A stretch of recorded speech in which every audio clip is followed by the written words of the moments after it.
Welcome back to Streamline Entertainment. We're going to get straight into a video. This is by Jail Tales. Tenerife is not what people think. He hasn't been there, but he's got some interesting information. If I do pause the video, it's just to make a comment. A few things, right? First things first, I have never been to Tenerife, right? I have no idea. But this is to do with the Jay Slater situation, right? I've never been to Tenerife in my life. But if people ask me, what's Tenerife like? I would tell them three things. It's sunny, it's legal to smoke cannabis, and there's mountains there, right? And the only reason I know there's mountains there, right, is because I personally know somebody who got taken up to the top of the mountains, got his watch robbed, an expensive watch robbed, right? He later got it back, but that's not the point. And I know another situation where someone has been taken up to the top of the mountains, been tortured for a ransom. It was a big ransom as well, and the ransom was paid back in England. And the kid got tortured for it, like it was like a big amount of money. I also know somebody, like these people I know personally, and I also know somebody that went to rob a drug dealer in Tenerife and ended up getting killed himself.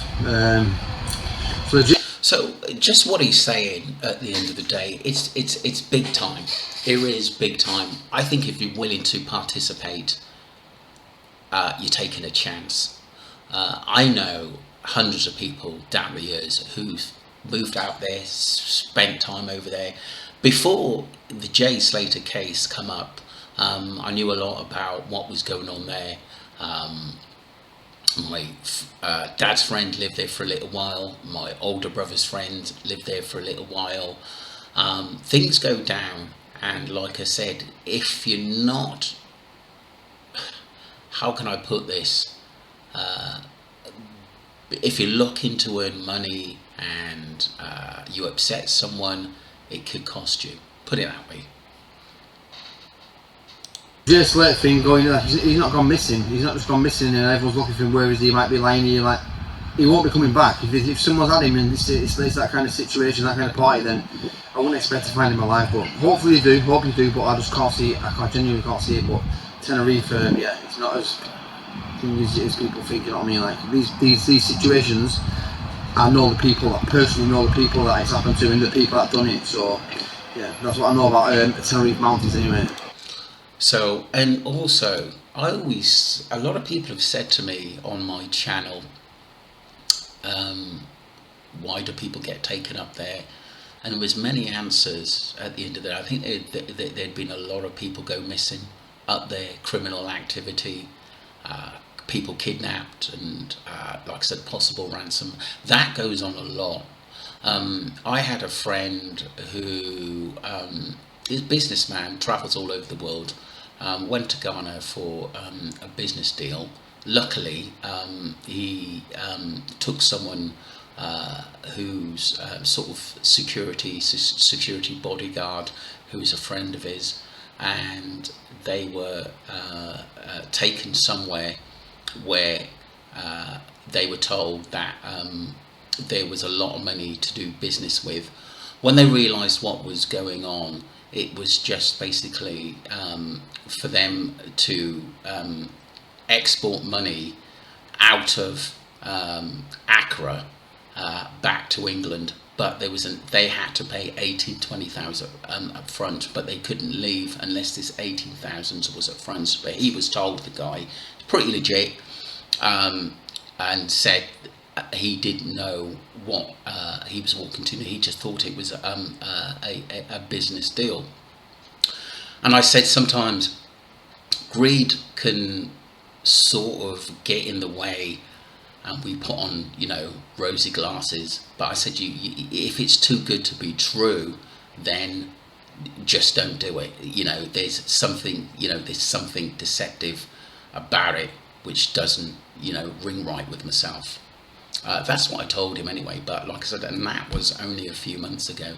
So, like this guy says, at the end of the day, I think if you're willing to put yourself in the big time, you've got to be willing to sort of take the consequences as well.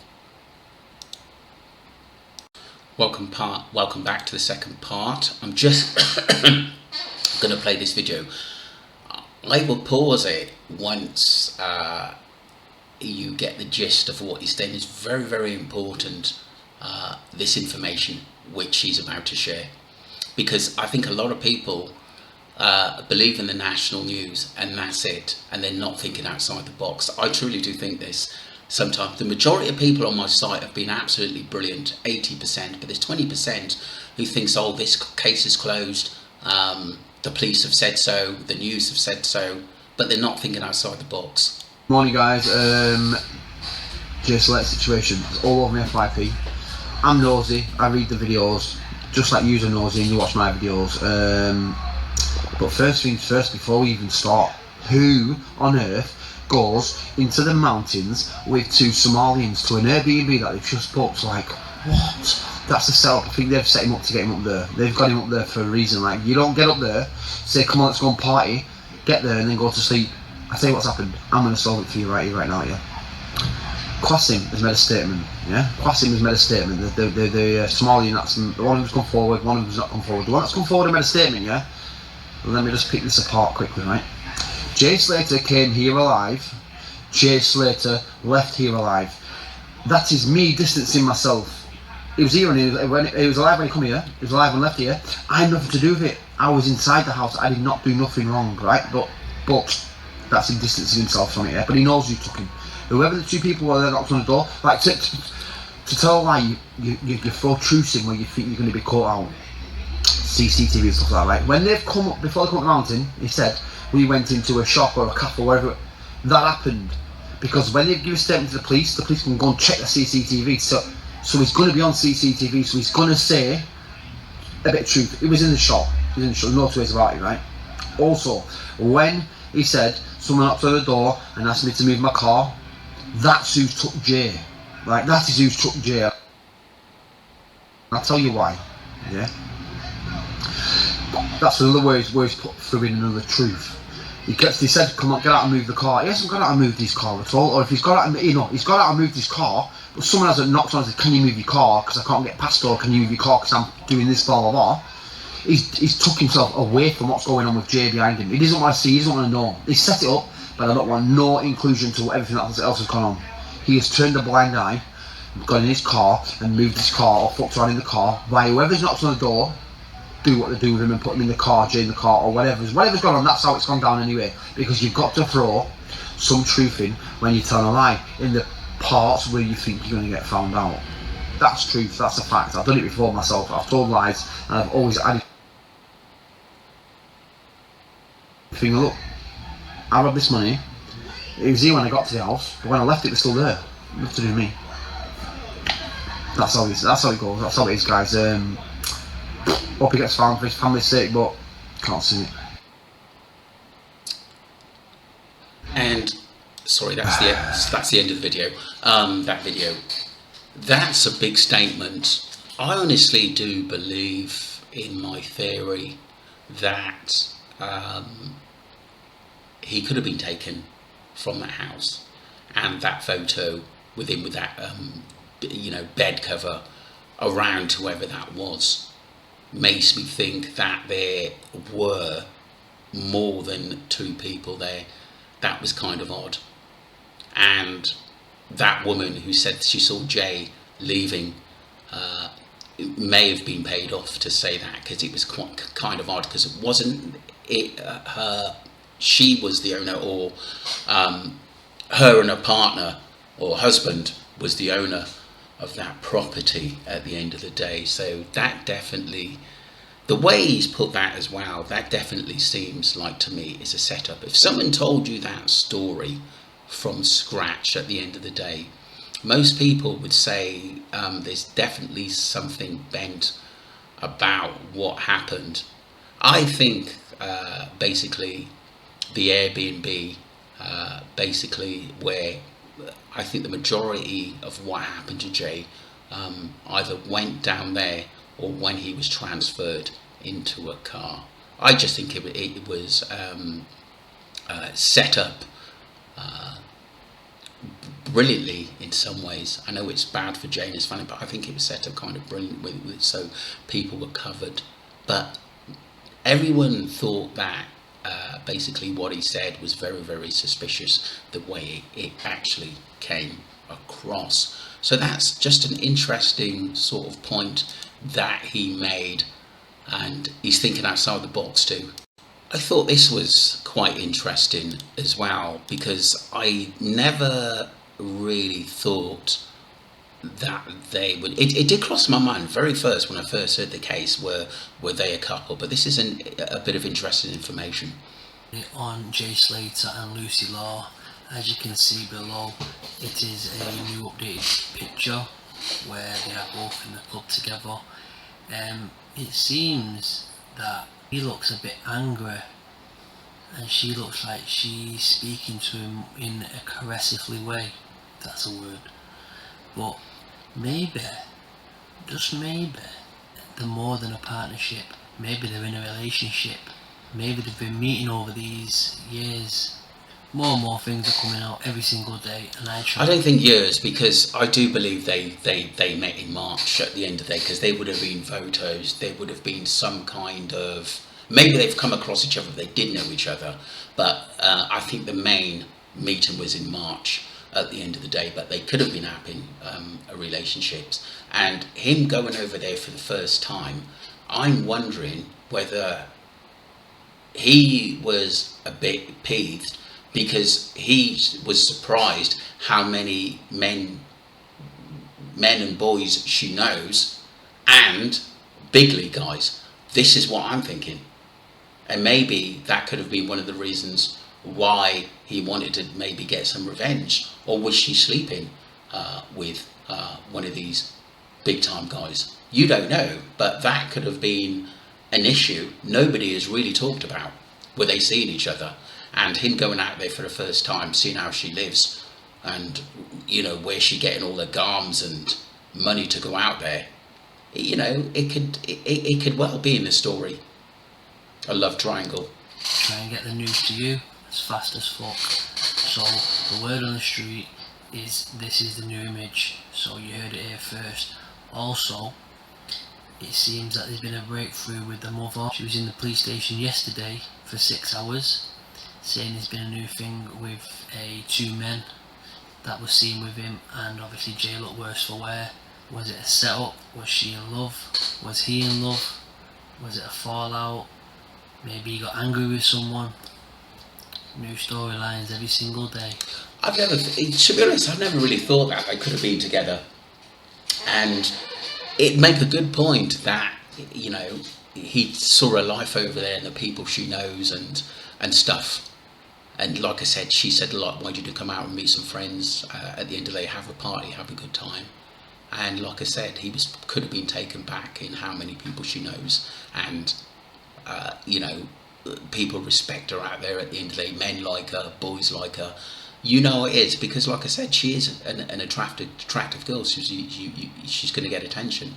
And you never know what could have sent him over the edge, because like I said, he was a bit reckless, so it could have been over something she's done or an argument. You just don't know, but that's a possibility. I came across this interesting someone online, and he calls himself Darth Unicorn, and he lived out there, and it looks as though he looked into the underworld criminal activity in Tenerife, and does come up with some absolutely brilliant points. And it's the same sort of mind process that I think what the story that was told in the run-up to Jay Slater going missing. Interesting. In the mid-2000s, and had exposure and experience with some of the criminal underworld that was out there, some of the mafia-run activities that were out there. I'm going to give my opinion on what I think has most likely happened with Jay Slater, because I'm seeing a lot of conspiracy videos right now about what may or may not have happened to him, and actually I think within some of these conspiracies and what people are talking about, there probably is an element of truth to this. So trigger warning, I'm preparing you now, trigger warning for what I'm about to discuss and talk about. So although people like to go to Tenerife to have a bit of fun and to have a party, there is a serious, and I mean serious, criminal underworld going on there, from the top authorities down to the police. and then obviously all of the civilians that are also involved in this stuff. So let's start with the fact that he was... I just want to say one thing. That was one of the first things I felt in this case, is that the police had already knew what happened to him, but were thinking how they're going to process it to the UK public or his family. But I've looked at everything inch by inch, and I think that the police had probably told his parents that he'd been kidnapped or expect the worst. To say that they knew everything before it actually come out in the wash, I think they did know a little bit more than what we did at the end of the day. But I do think when his mum was making pleas that he might be kidnapped, I think she might have heard something from one of his friends that could have happened, or he stole a watch and then went missing, and that 30 grand could have been to release him. But like I said, sometimes a lot of questions still need to be answered. Off at somebody's house, he met them at a festival, went back to their house, missed his bus the next day, and decided to just go wandering through the terrain and desert in the mountains in an attempt to get himself back to Los Cristianos. I sincerely believe that if that element was true and he was wandering around in that mountainous terrain, they would have found him by now. He would have absolutely been found. It's actually very difficult to go missing in Tenerife unless somebody wants you to go missing. Like that Mount Tidy, there are a lot of problems and people buried in that mountain. That is for sure. If they ever excavate that thing, but that's a whole different kettle of fish. So I am actually ruling out that he's got lost. I'm ruling that one out completely. And if he does turn up and they find him out there somewhere, I think there's going to be a lot more to it than meets the eye. But my honest belief, from all the experience I've had out there, he would have been found by now, especially with all the eyes that are on this. I think that one way or the other with this, some sort of illegal substance or criminal activity is the foundation of his disappearance. He was out there with friends. He was out there with a girl. He goes to this festival, but for whatever reason decides to get in a taxi with two strangers and goes back to their Airbnb. It's not somebody who lives out there. It wasn't a resident. It was somebody renting an Airbnb, who incidentally, they've now left the Airbnb. His friend, who has been interviewed numerous times, doesn't want their face shown. Now, straight off the bat, I've never seen it where somebody goes missing and their friends are discussing it and they don't want their face shown. So straight away, I've got a little red flag above that element of it. But we've also got the element that he had That's an interesting point, because when I first started looking at I came back from holiday and I was listening when I was on holiday, but I couldn't really take in as much until I came back, and this is when I started sort of documenting on it at the end of the day. But I did think that was off key, is why she's his best mate, or they were together, and that was a very, very strange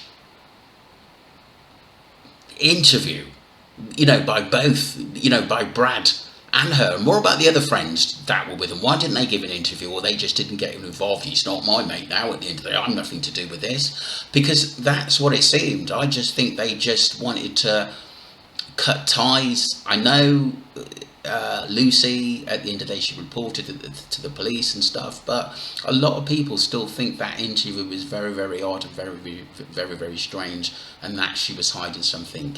You ask a percentage of people, I think it will be in the late 70s upwards, possibly more. 1% left on his battery, allegedly. Rang his friend and said, I'm really, really thirsty. I don't know where I am. I don't know where I'm going. I've missed my bus. Help me. I think any of us, if we only had 1% left on our phone, would send a message. We wouldn't risk a phone call and it cutting out in that phone call. So there's red flag for me, number 2. Red flag number 3, if you miss a bus and you know there's another one coming a couple of hours later, you're not going to try and attempt a 6, 7, 8 hour walk to that place. You're going to sit yourself at the bus stop. You're going to wait for a little bit longer. You're just going to wait for that. You're not going to do it while you're hammered and you've been on a 3-day session at the end of the day. What I heard was, this is interesting, was that whoever came, knocked on his door, were the ones that were coming to get him. So I think everybody, the lady who said that he went up a hill, we don't actually know. There's no cameras or shots of him walking off. Well, there is one or two, but we don't actually know that was really him. And someone come up with a theory that he was told he's got to run for his life and get out of there, and he's got 15 minutes, and so he went running into the hills off-road, and that's where he had the accident in panic. Why would you go anywhere with 1% battery? If he was in that much trouble, why didn't he phone his parents? That's an odd one. They're the first people, if I was his age, they're the first people I say, look, I'm in a bit of trouble, I need some help. Because your parents are likely, you've got that trust with them, they're likely to send you in the right direction, get back on the road. That was odd. I think that he was being chased, and I think the B&B is all where the evidence was at the end of the day. Was it searched? It probably was, but it wasn't properly. Why was it painted the next day? Did it have a camera on it? There's so many questions about the Airbnb. That bus, like why you would even attempt that walk, especially if you're thirsty, hungover, on a come down, whatever it may be. That's what I just said. You wouldn't just go wandering off and try and make your own way there, knowing how far it is. We all deal with grief in different ways, and I'm not going to speculate too much on his mum and the way his mum is talking and acting. But if I was a parent and I'd been told that my son had gone missing in the desert, I certainly wouldn't be out there on cameras saying to the general media, if anyone's got him, if he's been kidnapped, please just let him go. Not even if anyone's got him, just the assumption someone has got him. This was my thought. I was thinking that she knew more than probably she was letting on, but couldn't say anything because it was a police investigation. But maybe she got it from that evidence, word from Lucy or one of the other people out there. Don't forget, didn't she have a dodgy text message or that, we've got him and you're not going to see him again? I think that had a lot of truth to do with it. But, to say he just walked off of his own demise, yes, I'm walking down a hill, how dangerous it is. I just think that's ludicrous at the end of the day. Yes, I do believe he possibly had an accident, but what forced him to run and not think straight? At the end of the day, I think he was running for his life. This is what I think. I truly, truly believe that. In fact, and please let him go, please let him go. I would be appealing that we get as many search parties out there as possible and find him. Now, I'm not going to call that a red flag at this point, but the GoFundMe page, £30,000, quite an exact number. Why do they need to raise £30,000 for his mum to stay out there? Like 30 grand, you could live in Tenerife for about 2 years on 30 grand, certainly for 12 months. So why it's 30 grand, I'm not sure, and I'm going to put half a red flag above that. My own personal opinion is that he has got himself mixed up in something that he can't get out of, and either he actually is being held and his mother is aware of that.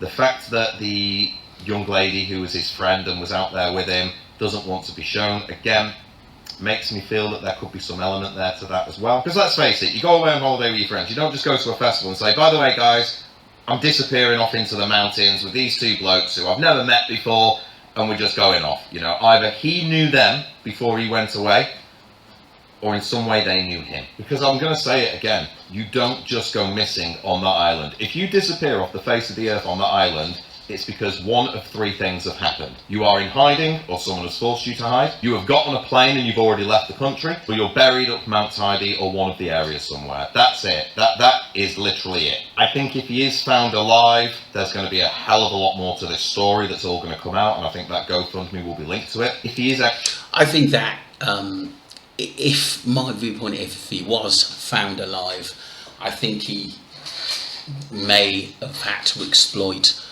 or talk about a lot of people for his safety. I do think The key to this case is in the Airbnb, possibly the car. There's too many non-answered questions. The car, the boat, was it the blanket or little blanket that was supposedly in Lucy's room, or the room they shared in their own apartment before they went to the Airbnb? What was that? I also think that there was more than two people there at the end of the day. Or another scenario is that two people attended later that morning to pick Jay up, or he left before they came and went on the run. And like I said in another video that he may have heard basically a phone call by one of the boys or one of the lads that were there, that he's here or someone's coming for him, and that's why he tried to chip when the neighbour knocked on the door. I think that could be true for Abe to move his car. Actually found not living. I think we're going to see some injuries involved. I don't just think we're going to find a severely dehydrated guy in the middle of the terrain. But that's my own personal opinion on it, just based on my experience out there, knowing what some of the organisations like there get up to and some of their actual activities. But what do you guys think? What's your theory on what's happened to this young man? Because whichever way you shake it, whatever has happened, it's sad. It shouldn't happen. This should not be happening. Sadly it has, so we're going to talk about it. Very true. Very, very, very true. I thought that was quite an interesting video by Darth Unicorn, brilliant speaker as well, and like I said, someone who lived out there, and I think a lot of people's theories are much along those lines, and it's going to be interesting to see what the UK autopsy see, whether they can come up with more information than what the Spanish looked into there. But it's always going to be a case where people don't think they ever have really got to the bottom of this case. But who knows what's going to come up next at the end of the day. But I thought it was interesting comments from people on this video at the end of there, and it's just food for thought. Don't forget to subscribe to the channel and support me. Thank you very much wherever you are in the world. Take care of yourselves and have a good weekend. Well, I think all this was Lucy apartment is being searched, thinking Jay's there. I just think it was just to put the public off the trail that he may still be alive. But you know, after really detailed looking into this story, yeah, I think that it was just they needed the police needed the right time to say something at the end of the day. But I think they knew he was dead a long time before all these searches began after. I really do think that. That apartment was searched, her, Lucy and the landlord as well, whilst the police and whichever other authority it was that was there to search that apartment. And again, because the information that I was told was that they believed that he was there hiding, and as it stands out, it clearly wasn't. He's been reported seeing in quite a few different places. Even now, past what, during the searching? And again, I only spoke to my cousin not yesterday, the day before, obviously, and he said again, it's all talk amongst work, because that he's been spotted in quite a few different places. And that must have wholesome truth to it, because the news reports today are all talking how he's very positive, as if he is still around and he's still alive. They've not gone into any detail of what's... I just think sometimes a bit of crisis acting sometimes comes into these cases, and once again you've just got to do your own delving and diving and see what people are saying at the end of the day. But I just think when things like this were coming out, it was just sending everyone on a wild goose chase.